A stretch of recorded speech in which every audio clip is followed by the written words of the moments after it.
Hey y'all, welcome back. So for today's video, I thought it would be interesting to delve into how my habits as far as doll collecting goes have changed over the years. I was thinking about this a lot recently, and I think that for people who have been collecting for a long time, for me specifically, I've been collecting off and on since I was a teenager. And so I've been collecting for a while, and I think that people who collect dolls, or anything else for that matter, for a while, probably have like changes in the way that they collect or the habits that they have with collecting as time goes on, just because as we grow as people, I'm sure that that affects our collecting habits. And I know that it's affected mine. I'm just assuming that I'm not alone out here. But yeah, I thought it would be interesting to kind of look at how my collecting habits have changed over the years and the things that I do now that I didn't do before, or things that I don't do now that I did before, and just kind of see where it's gone, because I think it's kind of cool to have a record of how I collect now, because I'm sure that even in the future it will change more. So yeah, I just thought it would be cool to kind of put this moment in time and see how my collecting habits have changed since I first started collecting when I was in high school. So if that sounds fun to you, definitely stick around. If you enjoy the video as we go through, if you could give it a like, that's very helpful to me. And then if you're new here and you like what you see, definitely subscribe so you can see more. And also feel free to drop in the comments how your collections or your habits around collecting have changed over the years. I'm very curious to see if any of you have gone through similar things as me, or maybe like the opposite as me. I would just be very interested to hear. But without further ado, we can get into how my habits have changed. And the first thing that I want to highlight is, because I do YouTube, I buy a lot more dolls. That's not to say that I don't want to buy the dolls or that I buy dolls that I don't like, but I think that I'm just much more inclined to buy more dolls because I'm also making videos about them and talking about them online and sharing them with you guys. And it's just kind of a funny thing that I feel like my collection has definitely grown a lot more quickly and a lot more since being on YouTube. Again, it's not like these are dolls that I wouldn't have bought anyway,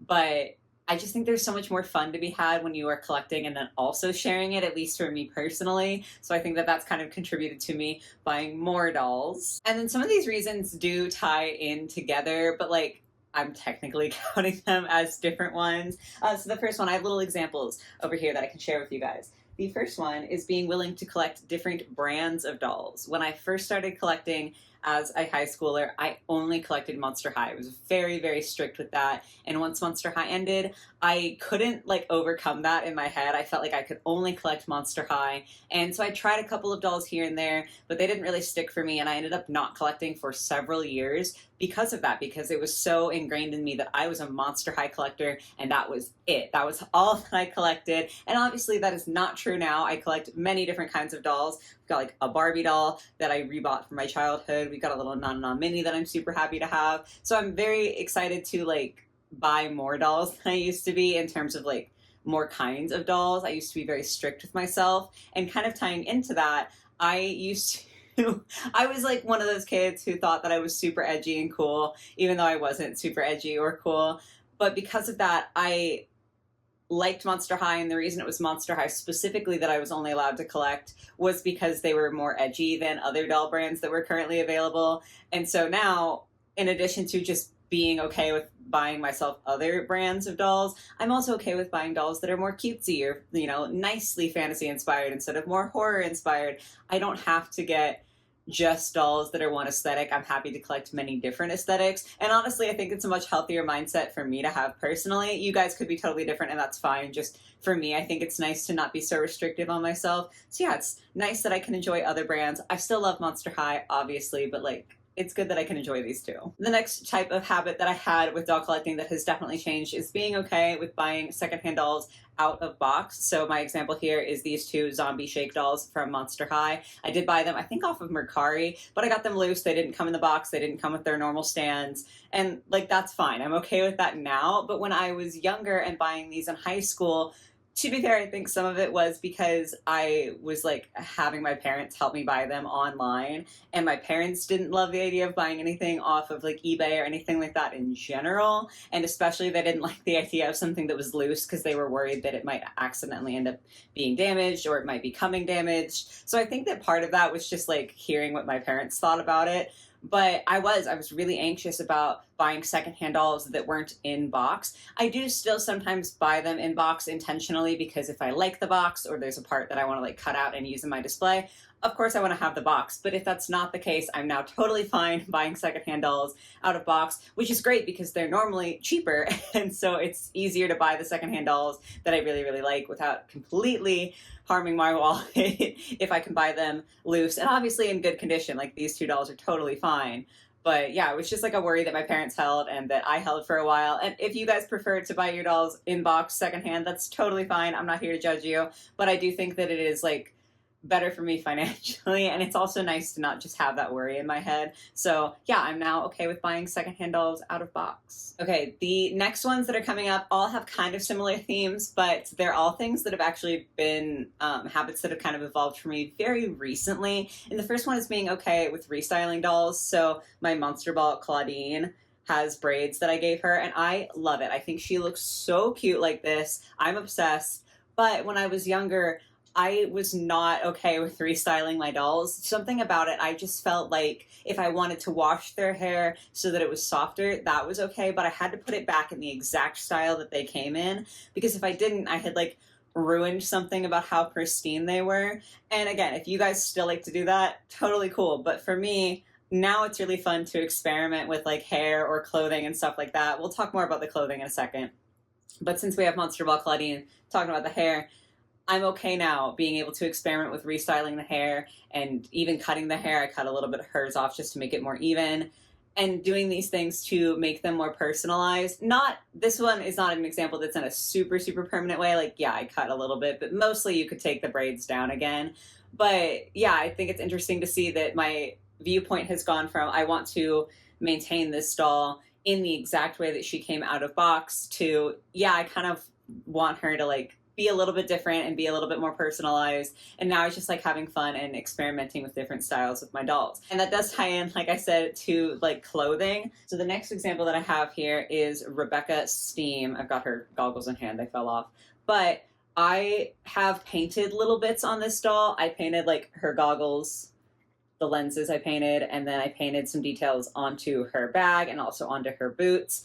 And that's something that when I was younger, I would have been so terrified to do because, you know, at that point you are kind of making it more of a customized doll. If someone is looking to buy a doll from you, they might want that doll to come like how it did from the factory. And I think that was my mindset.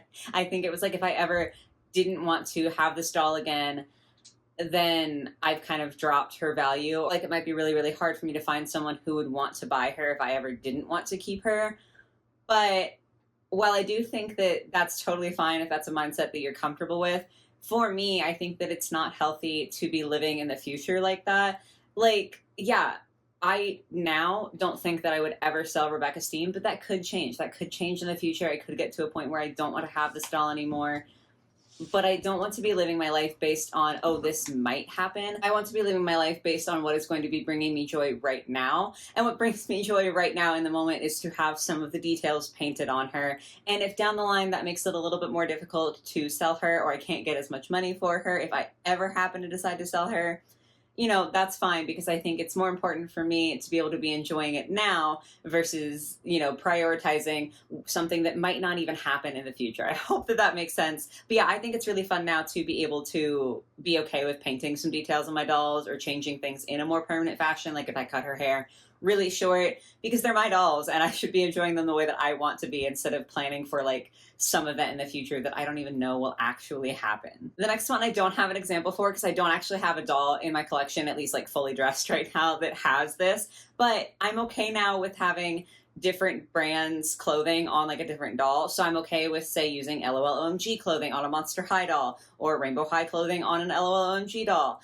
That used to be something up until very recently that bothered me so bad, and I just felt like I couldn't do, because to me, Rainbow High belongs with Rainbow High, LOL belongs with LOL. Like, I do tend to like things in nice little boxes, and I don't think that that's always a bad thing. But I do think that it was restricting me a little bit in terms of how I could creatively restyle my dolls. And I do think that at least within dolls, like within other areas of my life, it is still nice to have like neat little organization tricks. But within the aspect of collecting dolls and my habits surrounding that, I think that it was nice to kind of break through that and be okay with looking at a doll who's wearing a different brand of clothing. I feel like I don't know. I don't know if I'm the only one who ever felt like that, but it really was just something that was hard for me to do for a long time. And now I feel like it's so nice because I have so many extra like rainbow high clothes, and now I can go through those and see if I want to put them on a Monster High doll or something else. And so now it's really fun for restyles, but for a very long time, restyles were not my priority. I just wanted the doll to look how they looked out of the box, as I mentioned before, with like restyling the hair. And so now when I'm being more okay with restyling hair or painting details, I'm also being okay with restyling clothing, and it's really, really cool to have a wider pool of clothing to pull from when I'm doing those restyles. And then this one specifically for Rainbow High, because obviously Rainbow High is like based in the idea that each doll has a color theme. So Daphne was, you know, mint green. We had the whole series one that was like the rainbow lineup, and that was that for me. For me, a Rainbow High doll had to wear their color. Daphne had to be in mint. Bella had to be in pink. Ruby had to be in red.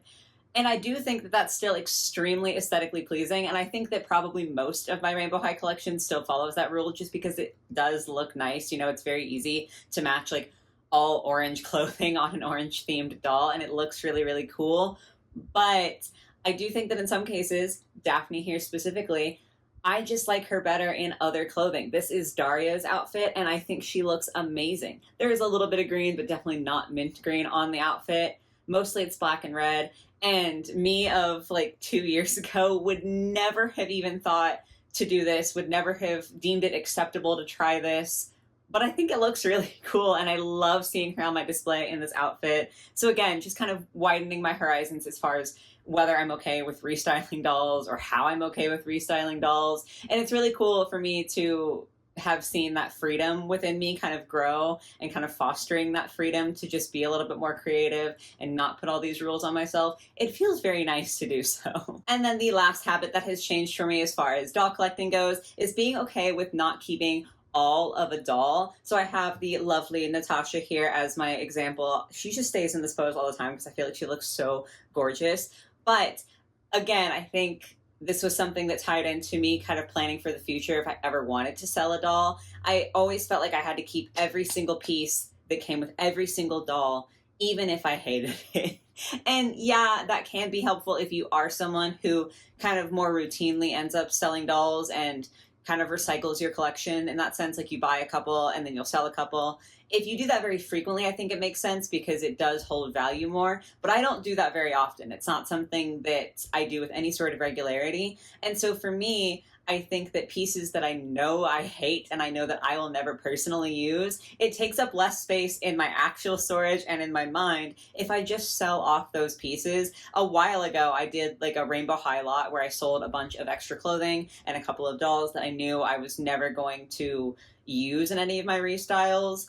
And Natasha's first dress was one of those just because it wasn't for me. I know it wasn't for a lot of people. I love her in this outfit. She is one of my favorite Rainbow High or Shadow High dolls. I just think she's so pretty, but I hated that dress. And so instead of keeping it and having it be something that is just literally taking up space in my storage, I know they're small, but like if you keep every single piece of every single doll clothing, it adds up. And so getting rid of that and being okay with getting rid of that is a literal weight off my shoulders in a sense, because it literally is freeing up storage space for me. And again, if in the future I ever did decide to sell her, I don't think I will, but if I ever did decide to, it might take a little chunk out of my profits to not have the dress, but I think that it's worth it. I think it's worth it to live in the now and enjoy it now and not have it taking up space that I don't need it to be taking up. So yes, those are all of the ways in which my doll collecting habits have changed, or at least all the ways I could think of off the top of my head. Again, I would love to hear how your habits have changed over time, if they have. If you're like a newer collector, maybe that hasn't happened to you, or even if you're a long-term collector, maybe you're just very steadfast in the way that you collect. But if you've experienced those changing habits, I'd be very interested to see